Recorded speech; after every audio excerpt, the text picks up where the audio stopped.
c'est Tatanexua et aujourd'hui on va parler de la saga Lasferia éditée chez Livresque Éditions. Oui, il fait chaud car nous allons nous approcher d'un volcan, mais tout d'abord, Lasferia c'est quoi? Une saga de 3 tomes comptant à chaque fois environ 380 pages, mêlant fantastique et dystopie. Nous avons le tome 1, L'Abysse de cendre, de Malia Belrune, le tome 2, Le Fléau du sang, et le tome 2.5, Les liens ancestraux, qui vont bientôt sortir chez Livresque Éditions. Tout d'abord, le résumé du tome 1. À quoi ressemblera la Terre quand l'être humain disparaîtra? Ce n'est plus qu'une question de temps. Notre espèce est actuellement en voie d'extinction. Lors d'une éruption du dernier volcan encore actif, 20 ans plus tôt, un monstrueux nuage pyroclastique a voilé notre planète et a engendré des conséquences catastrophiques. Toutes les femmes sont devenues stériles depuis ce terrible jour, toutes sauf une. Elle s'appelle Alia. À sa naissance, le volcan l'a protégée de l'infertilité et lui a légué son puissant pouvoir de feu. Mais le corps prolifique et le don de la jeune femme vont lui attirer les convoitises d'une organisation peu recommandable, dirigée par son propre père, Lasferia. J'ai donc demandé à l'autrice de me raconter la genèse de Lasferia. Il était une fois. Lasferia est une histoire complexe, dans le sens où l'idée de départ remonte à l'adolescence de l'autrice. Quand elle y repense, en plus, finalement, elle n'a pas gardé grand-chose de cette idée. À l'époque, inspirée par Buffy, dont elle est fan, mais également inspirée par les scénarios qu'elle écrivait avec son meilleur ami, elle s'est imaginée créer une nouvelle série. Donc oui, au début, Lasferia était censée être une série avec plusieurs saisons. Elle avait mis en scène une héroïne principale, lycéenne, adepte de karaté, détail conservé avec Alia, qui rencontre 2 jeunes hommes lors d'un passage à une foire exposition. Clin d'œil d'ailleurs que l'on retrouve dans le roman. Et du coup, ce trio se lie d'amitié et va combattre les entités surnaturelles qui envahissent le sud de la France, le Var très précisément. Pourquoi le sud? Parce que c'est son lieu de prédilection en France et qu'il en avait assez des histoires qui se passaient à Paris. Je crois qu'elle n'a pas encore lu Tuata. Les années ont passé et le projet mis de côté. La trame ne lui convenait plus, il manquait l'étincelle pour le faire revivre. L'étincelle s'est finalement manifestée lors de son premier voyage dans les Caraïbes, c'était sa lune de miel, il y a plus de 6 ans maintenant. Elle devait écrire une histoire qui faisait voyager, quelque chose d'original hors des sentiers battus dans des paysages tropicaux qu'elle affectionne, Cuba notamment. Scénario de base repris et complètement changé. Ainsi, les noms des personnages ont automatiquement pris des accents hispaniques, une culture qu'elle apprécie particulièrement. L'idée de la dernière femme encore fertile sur Terre lui est simplement venue en songeant à notre monde et à notre civilisation. Pour Alia, son héroïne, elle est restée fidèle à ses bases. Caractère fort, badass, écorché vivre, une Buffy mixée un peu avec Face. Également adepte des histoires d'amour impossibles, elle a imaginé un personnage masculin un peu à l'image d'Angel. Et avec toutes les catastrophes écologiques, naturelles et autres actuelles, elle s'est dit que finalement, l'être humain méritait une bonne leçon. Elle avoue qu'elle aime bien écrire des drames et qu'elle adore pousser la société à la limite.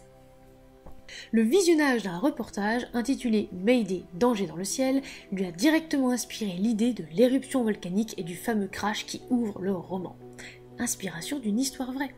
En effet, dans les années 80, un avion, un Boeing 747, a traversé un nuage de cendres volcaniques rejeté par l'éruption d'un volcan en Indonésie.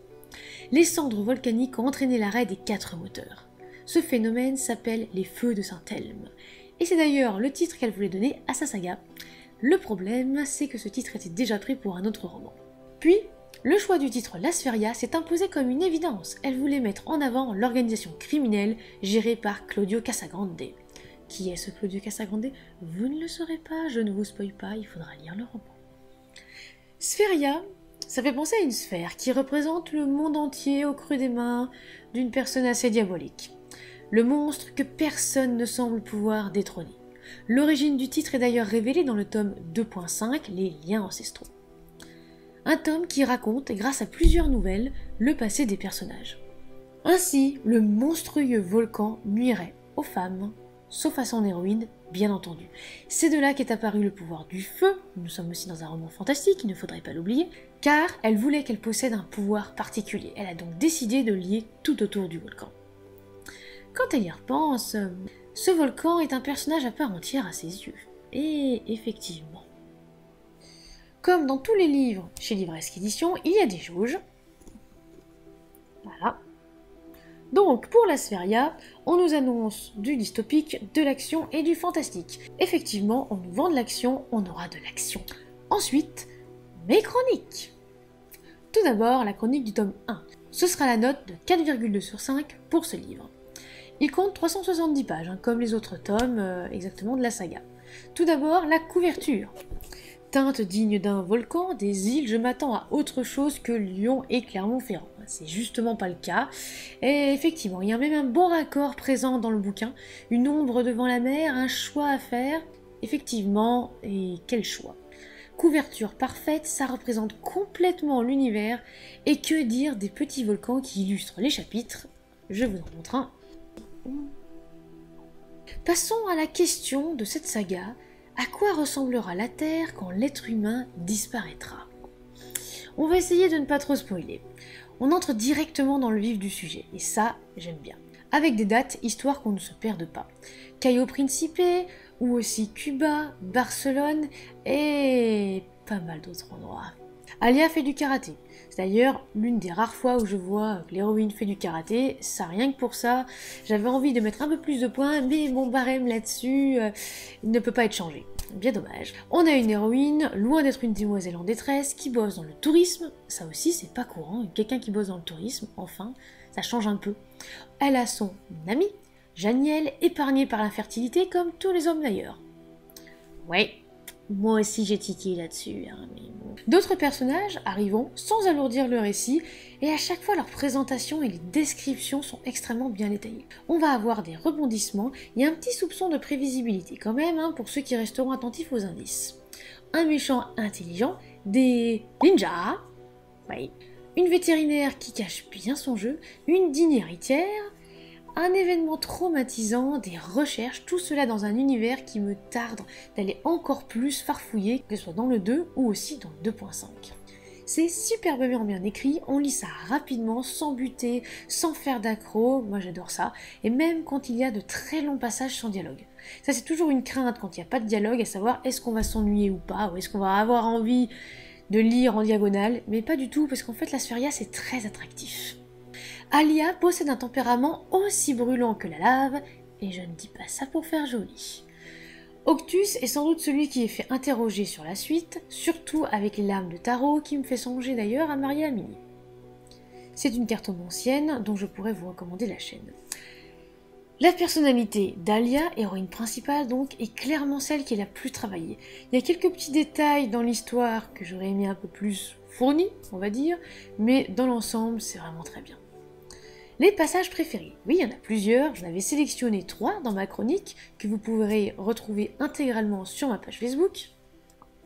Mais nous allons nous concentrer sur seulement 2 passages, pour le tome 1. Fernando, tout de noir vêtu, pieds nus, se dressait au milieu du brasier, prisonnier dans un globe rougeoyant. Les iris brûlants, il leva sa main vers elle et lui lança une boule enflammée. Elle l'attrapa du bout des doigts et la laissa se désintégrer au creux de sa paume. Ah oui, on dirait une petite fire starter, et ça c'est génial. Page 198. Esperanza ceinture. Les 4 roues s'enveloppèrent au cœur d'un brouillard dense. La camionnette patina sur le macadam et s'aventura sur l'artère. Un coup de volant, crissement des pneus, le véhicule tangua dangereusement, dérapage. Je m'arrête là sous peine de spoiler. Pourquoi est-ce que j'ai bien aimé ce passage et pourquoi est-ce que aussi je vous le partage? Parce qu'il y a de l'action. On nous annonce de l'action, il y en a. Et enfin, les points positifs et négatifs. Tout d'abord, les points positifs. Belle plume, ça reste très fluide, à l'exception de trucs tellement minimes en fait que c'est un gros plus quand même, la plume est géniale. La personnalité d'Alia, très bien travaillée. J'ai rien à dire sur elle, c'est une héroïne, j'adore en fait ce genre d'héroïne. L'originalité des lieux, des prénoms. Enfin, on sort des classiques et j'ai visité à travers la Sphéria des villes mais avec bonheur. Des références qui donnent du réalisme en fait et de la cohérence aussi au récit par rapport au background des personnages. Ces références sont utilisées intelligemment et pas juste pour faire style, c'est pas juste je mets une référence comme ça et point. Non, elles ont vraiment un grand intérêt. Les détails respectés. On en parle d'une avion. Je suis allée vérifier avec le Boeing 747 et effectivement, c'est très réaliste. Et bien évidemment, les petits volcans au début de chaque chapitre, je peux remercier le graphiste, c'est vraiment un détail que j'apprécie. Et enfin, les points négatifs. Court, le monde est court. Ouais, c'est court. En fait, j'en voulais plus. Même si, oui, il y a un tome 2 derrière, mais 370 pages, ça se lit très vite. Ensuite, je m'attendais à avoir un peu plus d'évolution pour certains. J'ai l'impression que les persos sont restés un petit peu trop, on va dire, au ras des pâquerettes. Et enfin, il me manque des choses à cet univers. Il y en aura peut-être plus dans le tome 2, il y en aura certainement plus dans le 2.5, mais là pour le tome 1, il pouvait carrément être plus détaillé. En résumé, il y a tout ce qu'on peut aimer dans ce roman. On s'attache rapidement à Alia et Fernando. Janiel, je le mets volontairement de côté, vous verrez pourquoi. On a envie de voir Claudio échouer, juste pour voir Alia utiliser certaines capacités. On souffre aussi, faut quand même le dire, on est tenu en haleine par ces sublimes putains de scènes d'action. Vous pourrez aussi découvrir plein de tutures, originalité au rendez-vous, j'adore. Et comme cela ne vient jamais seul, j'enchaîne dès à présent avec la chronique du tome 2. Tout d'abord, le résumé. Lasferia a réussi à conquérir toute l'Europe et cible ses prochaines attaques sur le continent américain. Alors qu'Alia reste introuvable, son père décide d'abattre sa dernière carte pour l'obliger à réapparaître et surtout la forcer à embrasser son destin en se ralliant à lui. Et si vous vous demandez où est passée Alia, il faudra lire le tome 1 et surtout l'épilogue. La jeune femme, qui est enfin parvenue à maîtriser son pouvoir, va de nouveau devoir affronter la dualité qui continue de la consumer en dévoilant son côté obscur. C'était sans compter sur son terrible passé qui ressurgit subitement sous une forme inattendue et brise toutes ses certitudes. Laissera-t-elle Lasferia prendre définitivement possession de son âme, ou trouvera-t-elle la force de combattre ses propres démons ? Au fond d'elle, elle le sait, quelqu'un devra être sacrifié. Nous retrouvons comme dans le tome 1 nos petites jauges. Ça n'a pas bougé, nous allons toujours avoir du dystopique, de l'action et du fantastique. Ce sera la note de 4,4 sur 5 pour cet ouvrage. Tout d'abord, la couverture. Exit les teintes enflammées nécessaires pour parler du volcan, nous voici avec du froid, du bleu, c'est glacial. La faim peut-être ? La phrase « Seul le sacrifice du sang épargnera la race humaine » renseigne sur beaucoup de choses. Le fléau du sang, tome 2 de Lasferia, c'est une belle suite. Il ne manquait que l'imprévisibilité pour vraiment me satisfaire au maximum. On va essayer de pas trop spoiler, il va y en avoir un petit peu, enfin divulgacher plutôt comme on pourrait dire en français, mais je préfère le terme spoiler quand même. Ça s'enchaîne toujours aussi vite avec des chapitres équilibrés, parfois même un peu de suspense à la fin, ça j'aime bien, ça donne envie de tourner la page en fait très rapidement. Moi-même je fais pareil, ça pousse les lecteurs et lectrices à ne pas dormir. Santiago est en place. Qui sait, me diriez-vous ? Il faudra lire le tome 1 pour le savoir. Mais la question en fait, par rapport à Santiago, c'est de quel bord il va être. Lasferia est toute puissante au début du roman, avec aux commandes un Casagrande dont la vie ne tient qu'à un fil, ou plutôt à une goutte de sang. On voyage moins que dans le tome 1. On en apprend plus sur l'apprentissage d'Alia, et enfin, parce que je réclamais quand même des détails là-dessus, j'en ai eu dans le 2. Comment Alia va considérer Esperanza, surtout après les révélations du tome 1, comment détruire Lasferia, surtout après certains rebondissements que vous allez voir dans le précédent tome. Il va se passer pas mal de choses dans ce tome 2.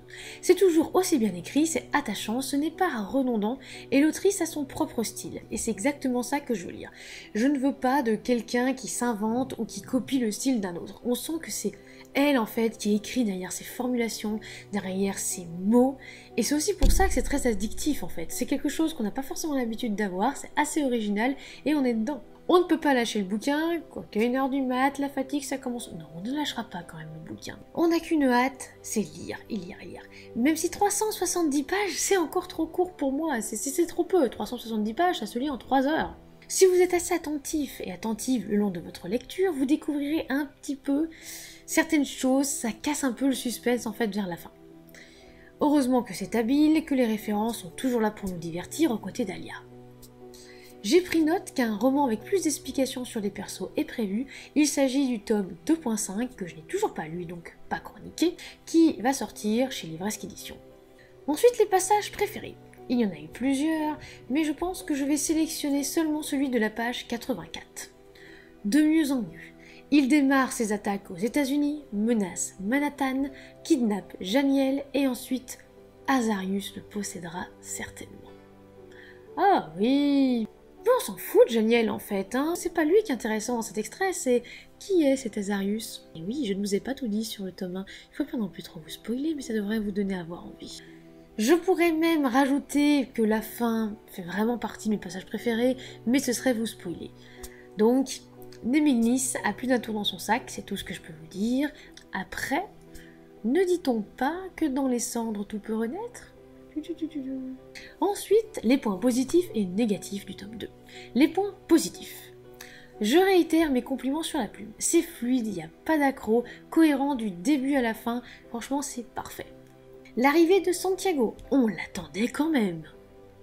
L'action, la fin, ça m'a rappelé la nostalgie en fait de certaines séries. Je pense que c'est fait pour et c'est plutôt bien fait. Les références, même si elles sont moins nombreuses que dans le tome 1, il y a des sacrifices et j'adore les sacrifices.